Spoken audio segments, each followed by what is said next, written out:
Votre cash, vos décisions. Bienvenue au podcast Finance 360 avec Alex Demers. Je vais vous parler de comment s'enrichir avec la bourse durant la révolution de l'intelligence artificielle parce que depuis plus d'un an, on assiste à une véritable course vers l'IA avec des actions qui ont plus que doublé ou triplé en peu de temps. Ça devient très difficile de savoir dans quoi investir et l'objectif de l'épisode d'aujourd'hui, c'est justement de vous partager mon opinion là-dessus. Je vais vous dire dans quelle entreprise j'ai mis mon argent, mais aussi les actions que j'évite en tant qu'investisseur. Donc, premièrement, je veux revenir sur ce qui se passe du côté des entreprises de logiciels. Comme vous le savez, je suis nouvellement actionnaire d'Adobe, Salesforce et Intuit. Et depuis quelques mois, à chaque fois qu'une nouvelle annonce concernant l'intelligence artificielle est publiée, on dirait que le marché pense que les entreprises de logiciels, ils sont condamnés. En fait, les actions plongent comme si leurs clients étaient tous partis et que leur modèle d'affaires était devenu obsolète. Pourtant, quand on regarde les états financiers, c'est pas du tout ce qu'on voit. Les revenus et les profits continuent de croître, les marges demeurent solides, mais malgré ça, si on se fie aux valorisations, les investisseurs y agissent comme si la catastrophe était déjà arrivée. De mon côté, après la chute de 20% d'Intuit suite à ses earnings, j'ai décidé de racheter davantage d'actions autour de 308$ US parce que quand je regarde les chiffres d'Intuit, je vois pas une compagnie qui est en déclin, je vois plutôt une entreprise qui continue d'augmenter ses revenus, qui génère énormément de cash flow et qui possède un écosystème solide avec Turbo Impôt et QuickBooks. Tant qu'à moi, si vous cherchez des opportunités d'investissement, il faut essayer de regarder au-delà des gros titres sur Bloomberg ou CNBC. Au lieu de juste réagir aux manchettes, il faut remettre un peu en question le sentiment du marché parce qu'honnêtement, je pense que dans pas si longtemps que ça, le marché va se rendre compte que la chute dans le secteur des logiciels était pas mal exagérée. D'ailleurs, ça fait quelques jours que l'industrie des SaaS semble avoir un léger regain, donc il semble avoir un regain d'intérêt de ce côté-là. Sinon, je vais rapidement vous parler du plus récent rapport de Berkshire Hathaway, donc la compagnie de Warren Buffett. En fait, dans le dernier formulaire 13F, qui est le formulaire obligatoire pour les compagnies en bourse qui gèrent plus de 100 millions d'actifs dans leur portefeuille, donc dans le formulaire 13F, on peut voir que Berkshire a décidé de tripler sa position dans Google, ce qui fait en sorte que Google devient la 7e plus grande position du portefeuille de l'entreprise.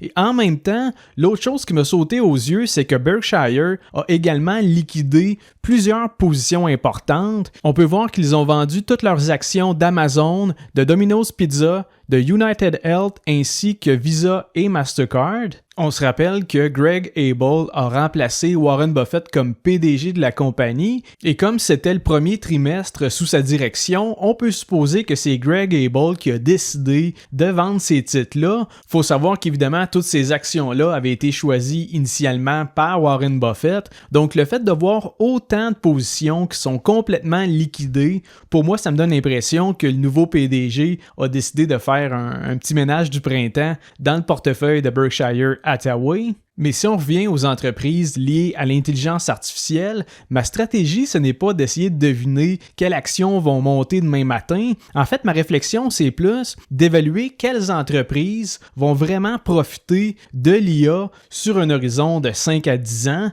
Et présentement, on est dans une phase de croissance extrême, c'est-à-dire qu'on voit des projections de CAPEX dans les centaines de milliards de dollars. Faut comprendre que les dépenses en capital d'une compagnie, ce sont des revenus pour une autre. Donc, logiquement, des dépenses records, comme on a pu voir, ça peut créer des pénuries de composantes électroniques. Dans un contexte où la demande dépasse l'offre, ce sont les fournisseurs de microprocesseurs et les fournisseurs de matériel informatique qui se retrouvent dans une position qui est très avantageuse. Ils se retrouvent avec des carnets de commandes bien remplis, ils vendent tout ce qu'ils produisent et ils peuvent à ce moment-là augmenter plus facilement leur prix. Les acheteurs, ils ne négocient plus. En fait, ils essayent juste d'obtenir les produits avant leurs concurrents et on peut le voir avec des entreprises comme Nvidia, AMD et Intel du côté des GPU et des CPU. On peut également penser à Taiwan Semiconductor, TSMC, qui fabrique physiquement une grande partie de ces puces-là,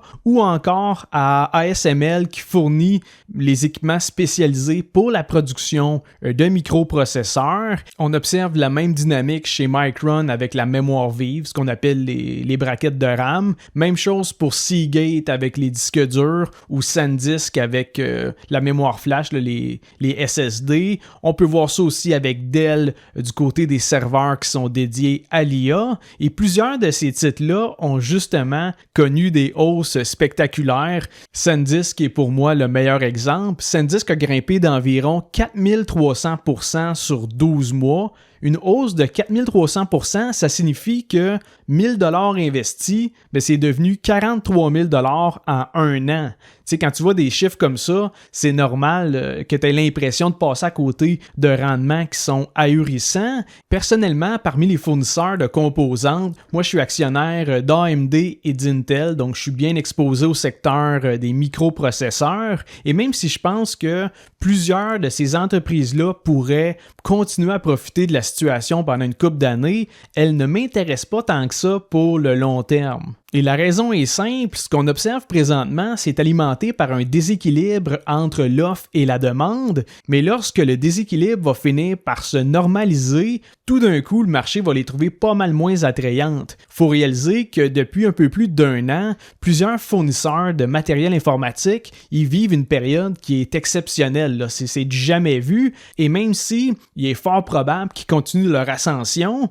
ultimement, ça reste des entreprises cycliques dans un marché de commodité. Ce que je veux dire par là, c'est que 8 GB de RAM, c'est 8 GB de RAM, peu importe ton fournisseur, que ce soit Samsung ou Micron qui t'les produisent. Autrement dit, dans la majorité des cas, les produits, ils sont interchangeables. Donc, lorsque la capacité de production va finir par rattraper la demande, les fabricants vont recommencer à se faire concurrence sur le prix. Et de mon côté, j'ai eu de mauvaises expériences avec les industries qui tombent dans une guerre de prix parce que dans ce temps-là, les marges bénéficiaires, ils se mettent à rétrécir et les profits, évidemment, ils diminuent. Et c'est pour ça que je suis pas prêt à devenir actionnaire de Micron à 1000 $ ou de SanDisk à 1700$. Tant qu'à moi, les vrais gagnants à long terme, ils se retrouvent davantage du côté des grandes entreprises qu'on appelle les hyperscalers. On parle ici de compagnies comme Meta, Microsoft et Google. En date d'aujourd'hui, ce sont d'ailleurs les 3 plus grandes positions de mon portefeuille et à elles seules, elles représentent environ 25% de mes investissements. Même si leur rendement est moins impressionnant sur une période d'un an, j'ai une préférence pour les hyperscalers parce que ils font pas juste vendre des composantes pendant une période de rareté.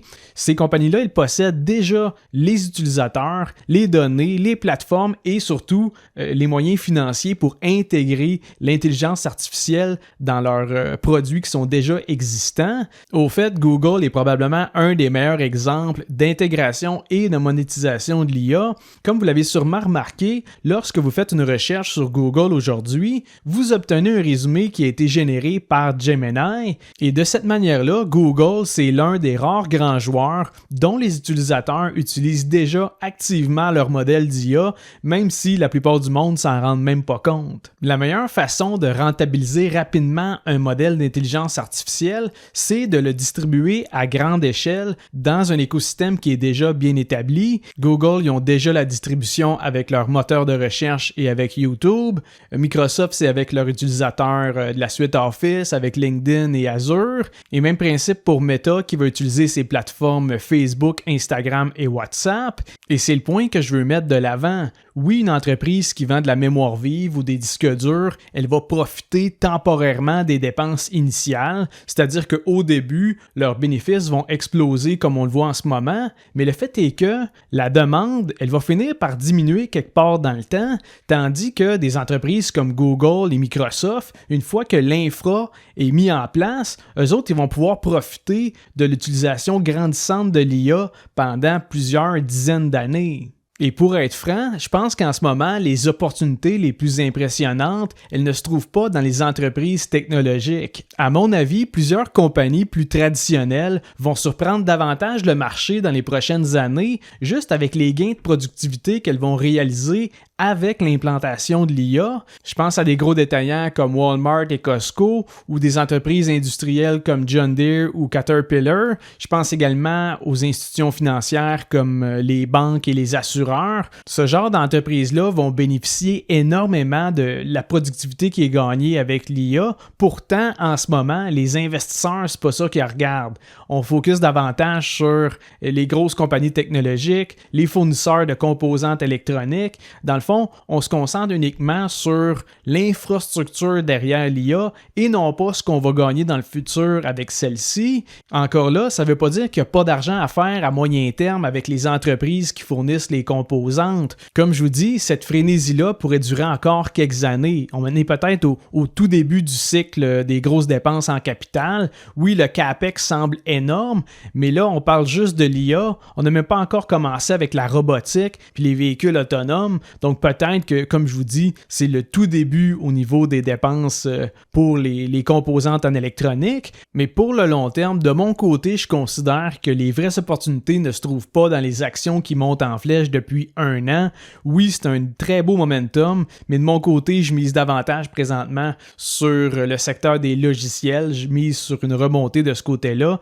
Et pour le long terme, je mise également du côté des hyperscalers avec mes positions dans Google, Meta, Microsoft et Amazon. Donc, on va voir comment ça va se concrétiser tout ça, mais à court terme, je ne vais pas devenir un actionnaire de Micron ou de SanDisk, même si leurs rendements sont super impressionnants. Ce ne sont pas des entreprises qui répondent à mes critères d'investissement pour le long terme. D'ailleurs, si vous voulez savoir quelle entreprise attire mon attention, quelle action est sous mon radar, je vous invite à vous abonner à mon infolettre Analyse 360. Elle est publiée à chaque 2e jeudi du mois. C'est une infolette payante et je vais laisser le lien dans la description de l'épisode. Et sur ce, je termine l'épisode d'aujourd'hui. J'espère que vous avez apprécié le contenu. Si c'est le cas, je vous invite à laisser un 5 étoiles sur Spotify ou à vous abonner sur ma chaîne YouTube et on se revoit mardi prochain pour un autre épisode de Finance 360.